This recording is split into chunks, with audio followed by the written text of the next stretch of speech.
Halo semua, apa kabar? Semoga sehat-sehat selalu ya guys. Di sini kita akan membahas alur cerita manhwa manga. Bagi yang belum subscribe bisa dibantu subscribe-nya dan jangan lupa like video ini jika kalian merasa terhibur.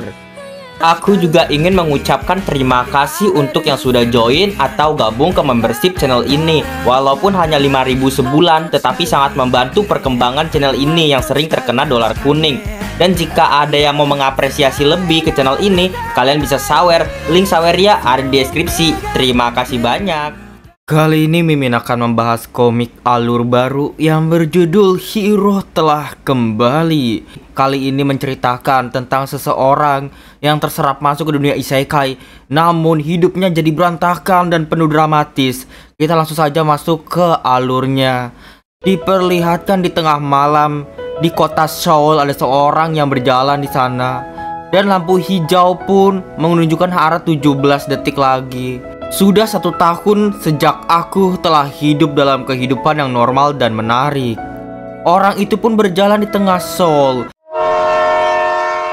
dan ada truk yang ingin menabrak dirinya, yang membuat ia tertabrak dan ia menutup mata. Sehingga ia setelah membukanya membuatnya datang ke dunia lain.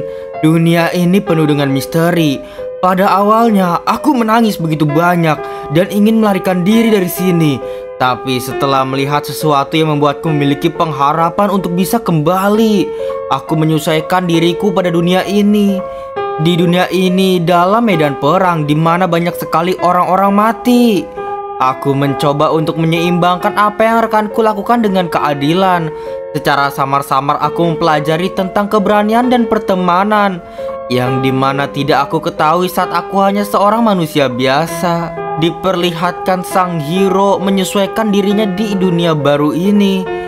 Ayah, ibu, aku yakin bahwa kalian tidak akan mengerti jika aku menyatakan hal ini nanti.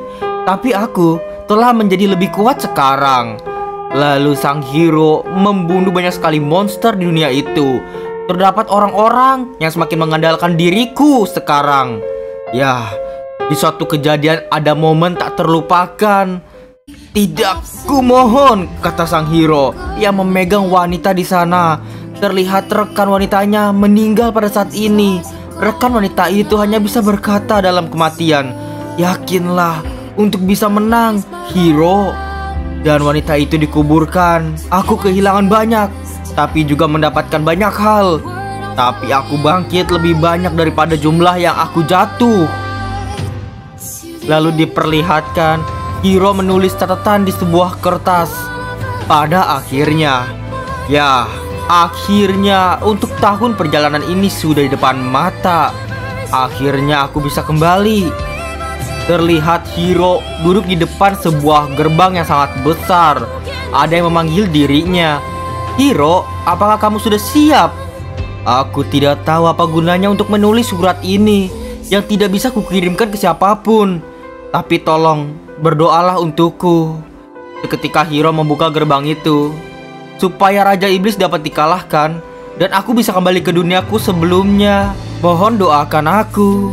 Ia mengingat rekan-rekannya di sana selama di dunia itu, dan aku bisa melihat seluruh tahun yang kulewati sebagai mimpi atau ingatan.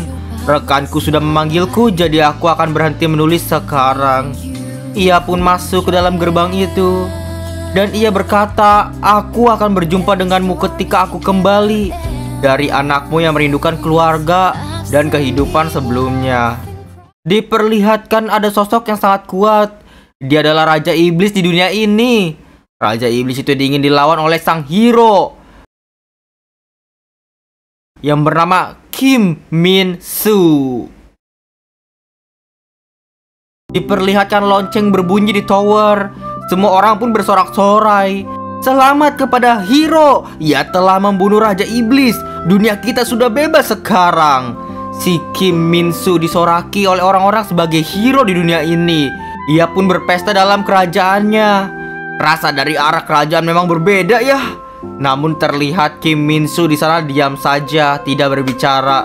Yang membuat rekan setimnya, yaitu sang penyembuh atau penyihir, mengatakan, bahwa Hiro bisa kembali besok, tenang saja. Hiro pun menjawab, ya, aku benar-benar akan kembali ya besok hari.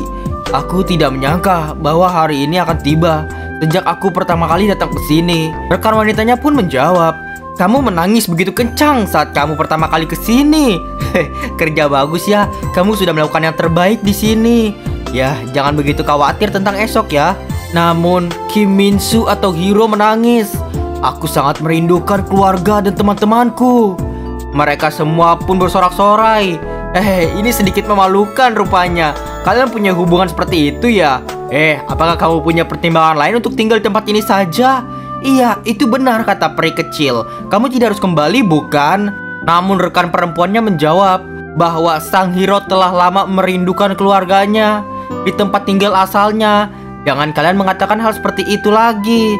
Yang membuat rekan-rekan semuanya pun terdiam. Mereka juga sangat menyayangkan hal ini. Lalu rekan perempuannya juga mengatakan, lebih baik sekarang kita berdoa untuk masa depan yang baik untuk Hiro. Sepertinya ia telah banyak menyelamatkan kita dari dunia ini. Untuk kemuliaannya dan kehidupan dan diberkati, dan beserta dirinya kita akan bersulang. Yang membuat mereka semua pun bahagia saat ini. Diperlihatkan 3 minggu kemudian di kota Seoul, Korea. Terlihat Kim Min-soo telah balik ke dunia asalnya. Ia pun melihat langit. Dengan tatapan kosongnya ia berkata dalam hati, pendeta wanita, kamu telah salah. Aku mungkin telah menyelamatkan dunia itu, tapi aku tidak bisa menyelamatkan diriku. Flashback diperlihatkan ketika ia pulang ke rumahnya. Ketika aku kembali, ketika pintu rumahnya dibuka, ada sosok yang tidak ia kenali. Kim Min-soo pun bertanya siapa dirinya. Ternyata orang itu adalah pemilik baru yang menyambut dirinya. Ya, selama 8 bulan aku pergi, aku dengar bahwa ibuku telah meninggal dalam kecelakaan tabrak lari saat menyebarkan brosur yang mengatakan aku tidak meninggalkan rumah. Setelah kematian ibuku, ayahku yang menyalahkan dirinya untuk tidak bisa melindungi keluarganya melakukan membunuh dirinya. Pada akhirnya, kematiannya menjadi berita di koran dan tersebar luas.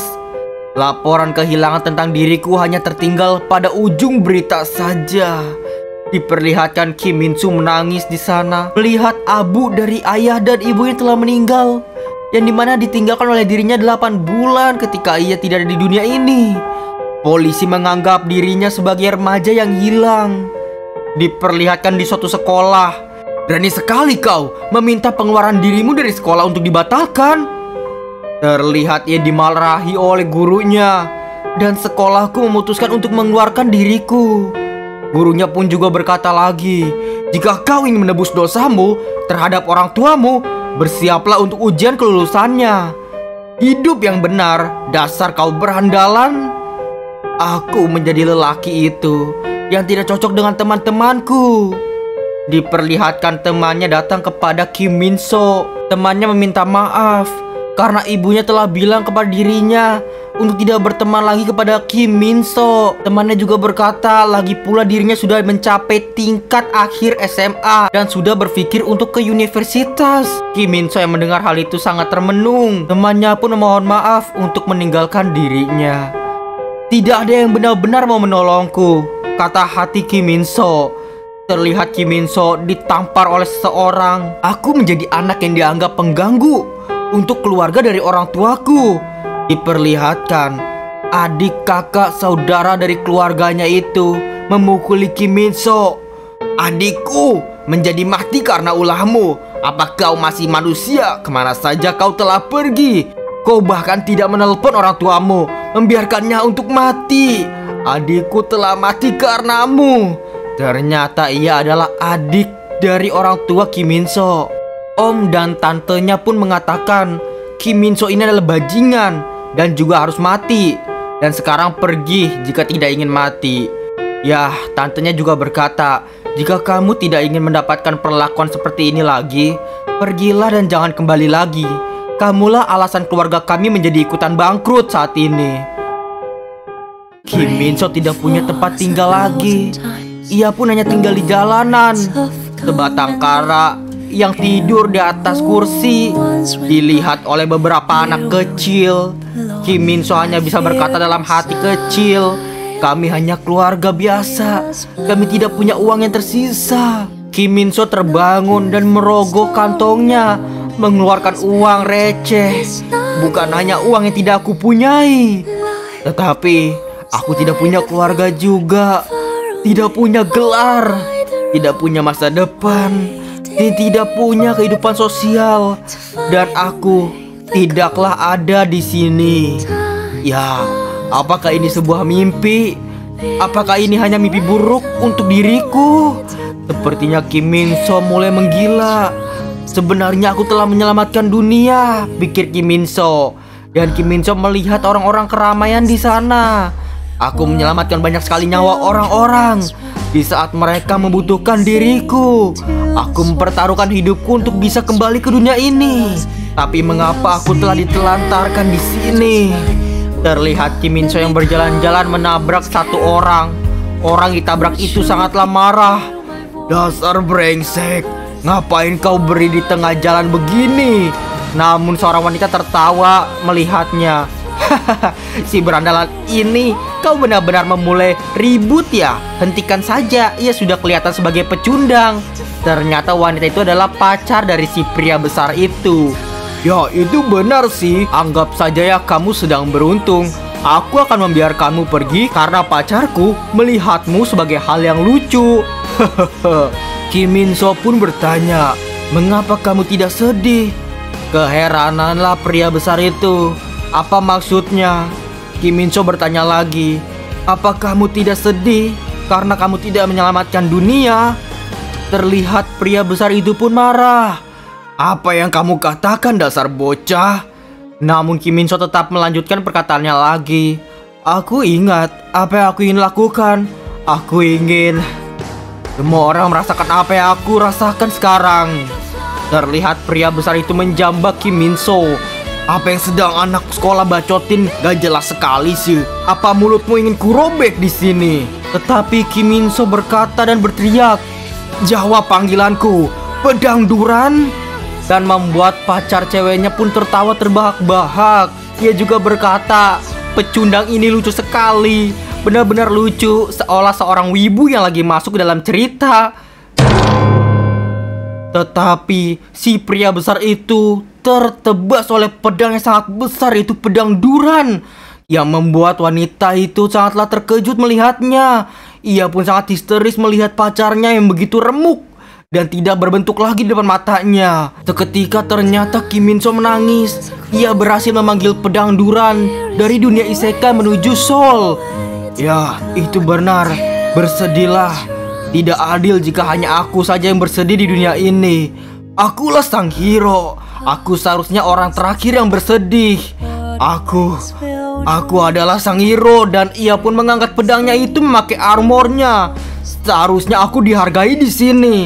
Mendebas semua orang di sana. Membuat kota Seoul pada saat itu dirundung bencana. Terlihat ledakan besar terjadi begitu besar, menyebar kemana-mana.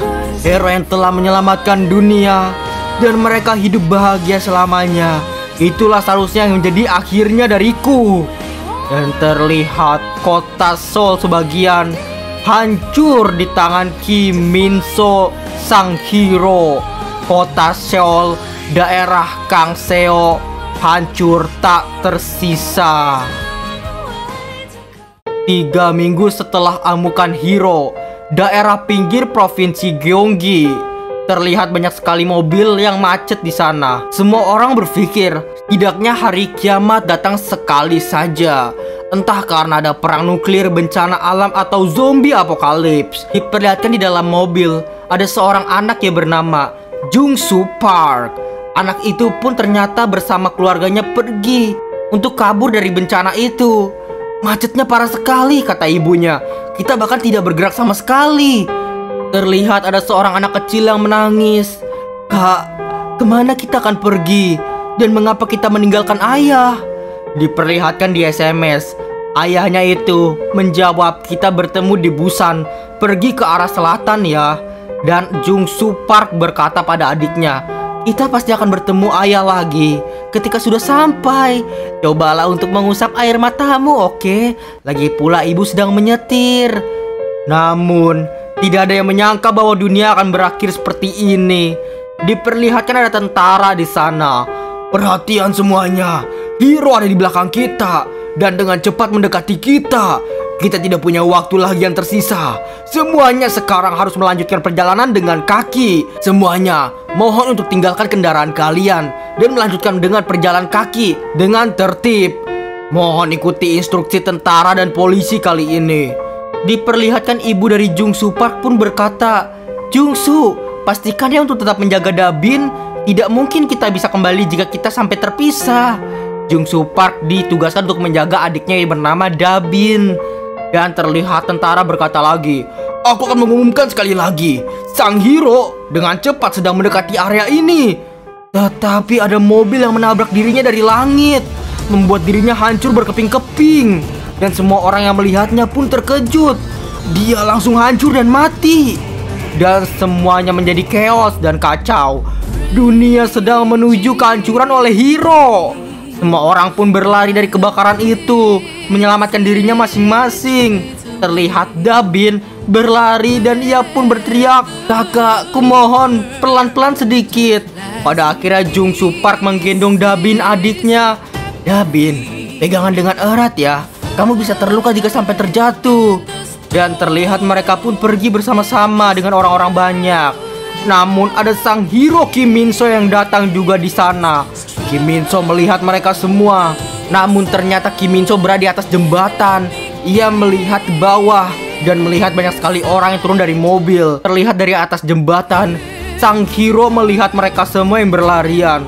Sang Hiro hanya bertanya, apa mereka sedang bersusah payah berharap bahwa mereka bisa pergi hidup-hidup?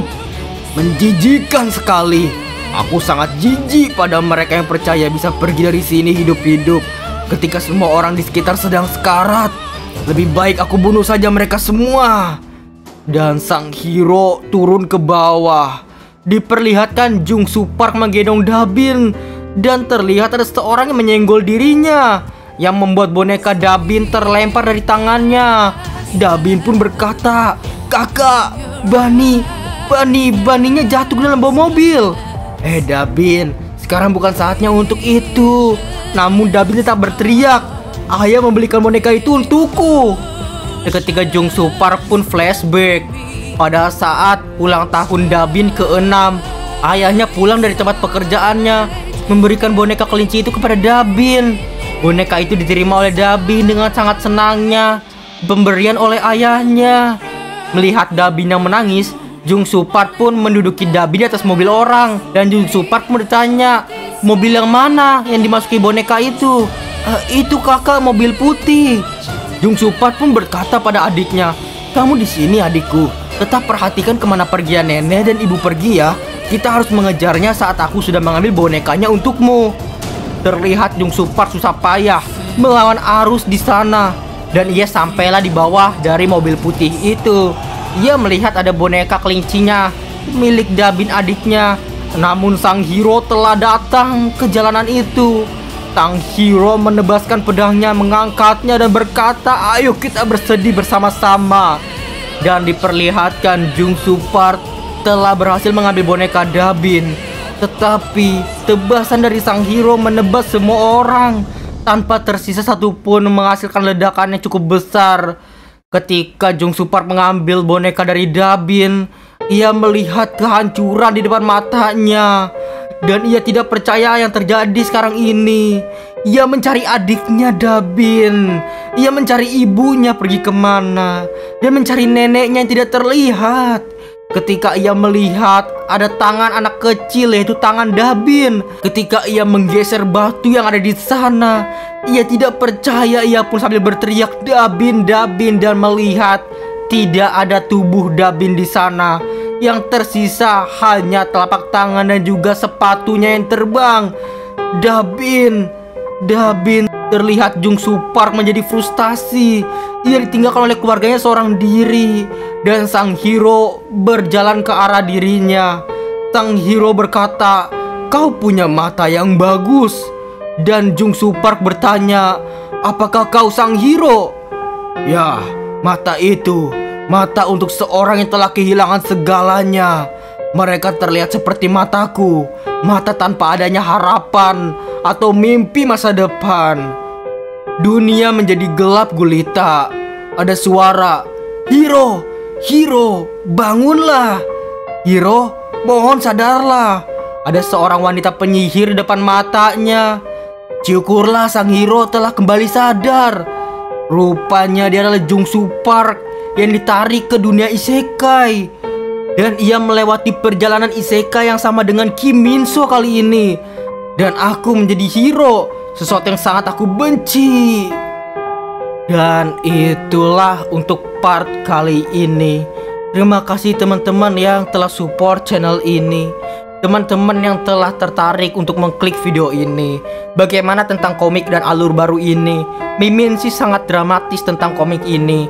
Semoga kita bisa melanjutkan di kedepan harinya. Semoga komik ini rame. Jangan lupa share ke teman-teman kalian juga. Dan jika kalian berminat untuk sawer Mimin di Saweria, terima kasih banyak. Sampai sini dulu, kita akan lanjutkan di next part lain waktu. Secepatnya pokoknya, karena komik ini sangat sungguh bagus banget guys. Dadah semuanya. Ditunggu next partnya ya. Bye bye.